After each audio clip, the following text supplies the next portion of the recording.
Here we are with Unit 6, Lesson 4, Fitting a Line to Data. So the goal today is just really to look at a scatter plot and kind of understand how to start to read a scatter plot, but also how to start gathering information from it. One of the ways that we do this is by taking a trend in the data and taking a look at how the data are actually related. Well, let's just get into it. So here's a scatter plot that shows weights and fuel efficiencies of 20 different types of cars. If a car weighs 1,750 kilograms, would you expect its fuel efficiency to be closer to 22 miles per gallon or 28 miles per gallon? Explain your thinking. Now, kilograms is something that we don't really use a whole lot of, so it's something they may not be real familiar with. So what we need to consider with this, just to maybe make this a little bit more helpful, is that kilograms end up weighing approximately 1 kilogram weighs about 2.2 pounds. So if we take our value with that and take 1,750 and multiply it by 2 2/10, we're talking about a car that's just under 2 tons. So this is a pretty typical size, smaller car. So when we talk about this little car, we're talking about what would you expect its fuel economy to be when it's that weight. So we're looking at a 1750 car or 1,750 pound car. And what we can anticipate is somewhere right around here in this region with these couple of values. Now, something that we can do with this is what we call a line of best fit. Typically, a line of best fit is going to divide the majority of the data. And we can see that these 3 data points right here are 4 data points are really quite a straight line, but you could argue that there's a lot of other data points that kind of follow along the same type of a slope. So when we're after this, what we'd really want to do with this 1,750 pound kilogram car, we would expect to weigh somewhere around here. Now we're just going to go ahead and use this 20 as our value and match that up with a couple others, but we could come up with a different line of fit depending on where we actually line out these data based on actual values. Perhaps you're saying, I think that I would put it through these 5 points right here, which would be totally fine as well. So I'll put that in a different color. Coming up with the best line of fit is something that we would do based on the fact that we're going to have to look at all of the data to be able to interpret those things. So when we're talking about would it be closer to 22 miles per gallon or 28 miles per gallon, I'd say we'd have to consider this piece that it'd have to be closer to 22 miles per gallon because 28 miles per gallon would have to be somewhere way up here, and that value is not matching up with these data. So we look here closer to 22 miles per gallon because 28 mpg is far off from the data.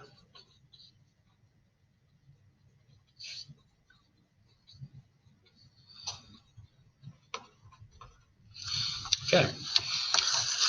So something else we're going to talk about that has to do with weight and a little bit of measures is this. We're going to be talking about diamonds. We're going to talk about 20 different diamonds. For all of you that started smiling because you're into diamonds, well, I'm going to tell you a little bit about diamonds and how they come up with their values. We have this great big table here that talks about diamonds. Diamonds are measured in what we call a carat. So it's one of the measurements that we're going to look at here. And what I've done for you here is I actually have a few pictures that I pulled up for you. And here's what we're going to be asking with this. Now, before I get into that, let's just come back to this for a moment. So you can see that we have the weight of the diamonds, and that's how we weigh a diamond is in a carat. We'll explain what the carat is. We see what a diamond is actually sold for, and then we look at the predicted price. So this would be something that more would be like kind of a starting point for how these diamonds are going to actually be sold. Now, when we talk about diamonds, here's a couple of things I want you to consider. Which diamond do you think has the highest price of these 3 that are in set right here on this hand? These are set to a certain size. This little bitty one, this middle size one, or the largest one. Now you might be thinking, oh, okay, well, hey, bigger diamond means more money. And typically that's the case. And so that's what we'd be thinking about is the larger the diamond, the more money that we typically see. And that is actually supported here when we look here at the weight of the diamonds, and we see that a predicted price of 1 carat would be $4,000, and then a 2 carat, one that's just twice the size, is going to be $10,000. Quite a difference. When we look at the actual price that's there, we have 3,000 compared to 9,000, and we see a pretty typical increase all the way through, but we have a little hiccup here. We have another spot right here where a little bit bigger diamonds sold for less. We see again quite a bit bigger diamonds sold for this value, but others sold quite a bit more. So the question might be, why is that? When we look at diamonds, we actually understand that the size of the diamond is commonly measured in carats, and that 1 carat is equivalent to 200 milligrams. But then here's a closer look at a couple of the diamonds. These two diamonds are exactly the same size, exactly the same weight. So which ones do you think has the higher price? Now you might be looking at this one right here and be saying, what are these little marks in these places in here? That's what we call a blemish. These two diamonds have been cut exactly the same way, but this diamond is less pure because of these blemishes inside of here. So as far as a higher price goes, the one here on the right side is going to be the one that has the higher value to it. This one right here, because if you'll notice, there's not these little imperfections that are in it like this right here. And that gives the clarity, or what they talk about, the clarity, as well as the quality that goes with that diamond.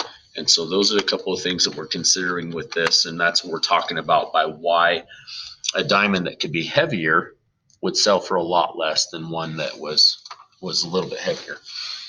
We have a scatter plot here on the next page that actually shows all these data points.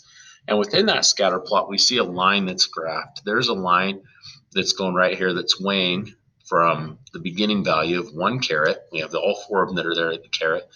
And then it comes out through here in the middle of the data. This function is described by the equation y is equal to 5,520 times x minus 1,091, and what we would call a model of the relationship between the diamond's weight and its price. So with that model, what we're after with this, we have a couple things. We have the equation is the algebraic look, but then this is a model of what it looks like, especially this line right across here for what this value would look like.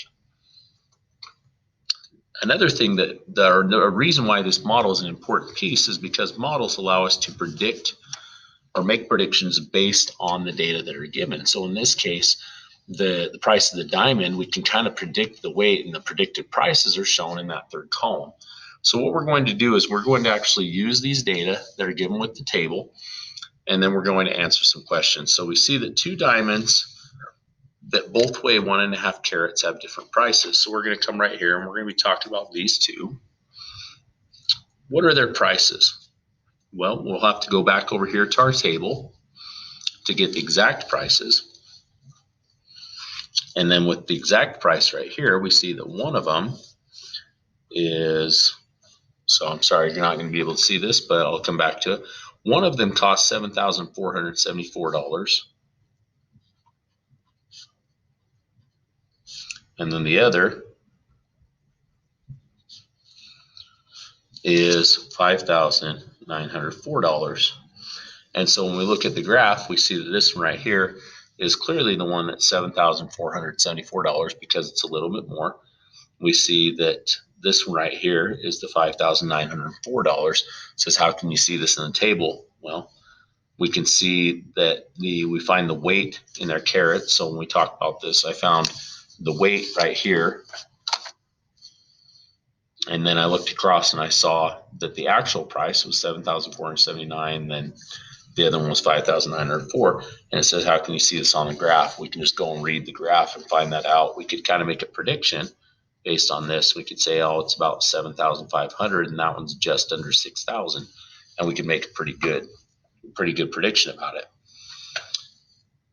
So when we talk about the model, though, the model predicts that when the weight is 1.5 carats, the price will be $7,189. How can you see this in the graph? When we look at the graph, what we would do is we would do the same thing. We would come up here to this point where the line crosses the 1.5, or the weight of the diamond. And then we would have to bring that back across over here to the y-axis and carefully try and bring that there. But the hard part is we're going to struggle to find out the exact value of that diamond. So we can see that diamond fits somewhere in between these two values, so that diamond fits pretty well. When we see using the equation, what we can find out is simply a substitution method. We take the value of x, the value of the weight of the diamond. We take our equation and say y is equal to 5,520 times 1 5/10, and then we subtract 1,091 from that. And as we do this, we substitute those values in. We go ahead and we take 5,520 multiplied by 1 5/10. We get 8,280, and then we subtract the 1,091. And we see that that price is 7,189. So this is what we see as the predicted price. How can you see this on the graph?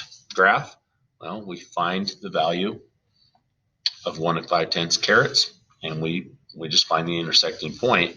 But with the equation, we find that algebraically. Okay, we can talk about the same thing. One of the diamonds weighs 1.9 carats. What does the model predict for its price? Well, 1 9/10 is probably, I see 1 8600s here. So 1 9/10 must be right here. And what does the model predict? The model predicts somewhere right around 9,500-ish. So we could say that for the model, we could say about $9,500. How does that compare to the actual price? Well, let's look at the actual price. And we need to find the one that comes out to 1 9/10. There's the 1 9/10 right here. I'd say that was a pretty good prediction on my part right here. We see that on the model that the diamond was sold for just a little bit more than the predicted price, because it's not right on the line, it's just a little bit above the line. And when we see how does that compare to the predicted price, we see that it's just slightly above the predicted price. And we can understand that by looking at the graph. And we would say that this price is slightly above, or slightly more than the actual price, or excuse me, the predicted price.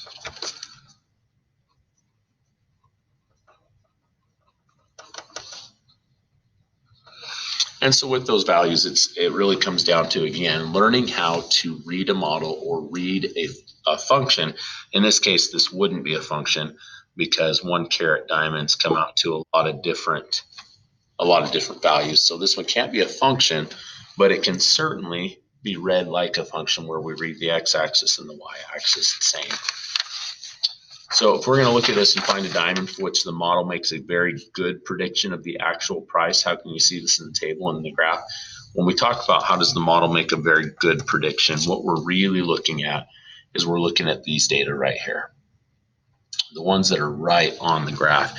And if we look really close, this one right here is actually more accurate than the other, simply because of how much of the line passes through that point.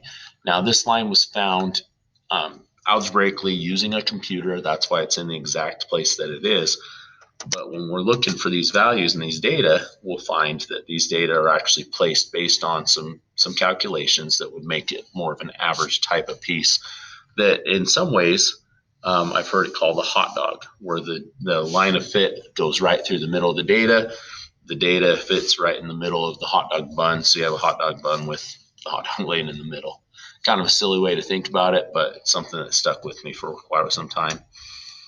Getting back onto where we're at, we would have to say that this value right here is somewhere between 1 1400 and 1 2600, possibly around like 1 2/10, and that we see a value is about $5,500, $5,500. So how can you see this in the table and in the graph? Well, we just talked about the graph, where we take that value and rise up to the point on the graph, look for the x and the y coordinates, And then we come back over here to the table and we find that value. The only one that fits inside of that value between 1 and 1400ths and 1 and 2600ths is this one right here. That's the 1 and 2/10. And we see that the actual price was $5,544, whereas the predicted price was $5,533 for a difference of just $11 difference. That's a pretty darn good prediction based on these data for those pieces. So when we go back to this and we think which one was not very close at all, well, we have several values that we can actually use for this. We can think about this one here was pretty low. This one right here was quite low. This one was quite low. This one ended up being pretty high compared to the other ones. Same thing with these other two. So the idea is that when we ask that question about for a diamond or find a diamond for which the model's prediction is not very close to the actual price, what we're looking for is look for points farther from the line of fit.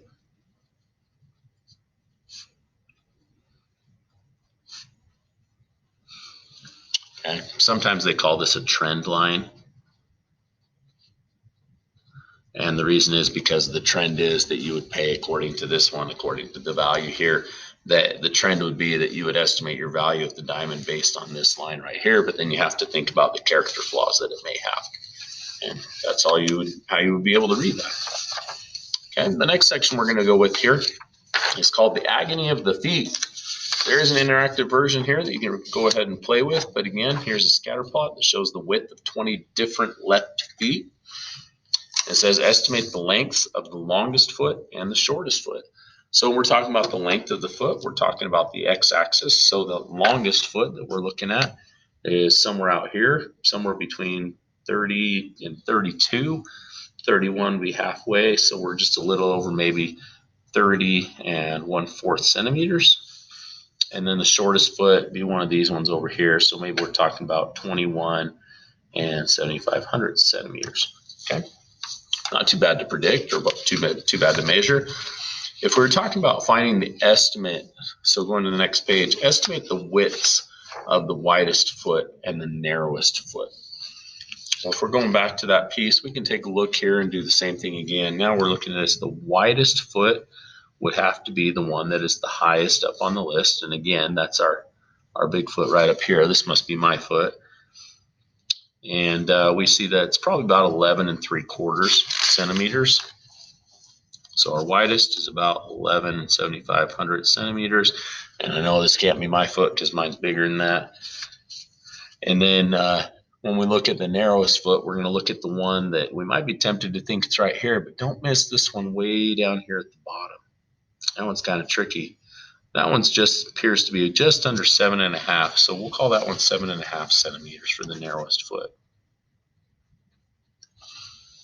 And then what we're going to do is we're going to take that same graph and we'll see it with a line of fit on it.